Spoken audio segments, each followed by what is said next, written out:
the cake.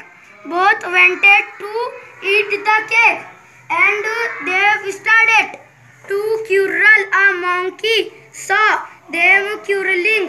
He said, "I will help you." He broke the cake into two pieces. One piece was bigger than the other. The monkey said, "Let both the pieces be equal." So he ate some cake from the bigger piece. Now this piece became smaller than the other.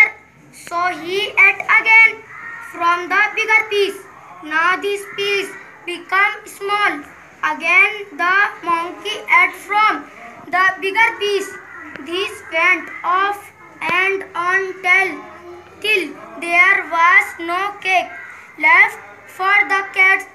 Thus the monkey ate up the whole cake and ran away. The cats became sad and decided not to fight anymore. Thank you.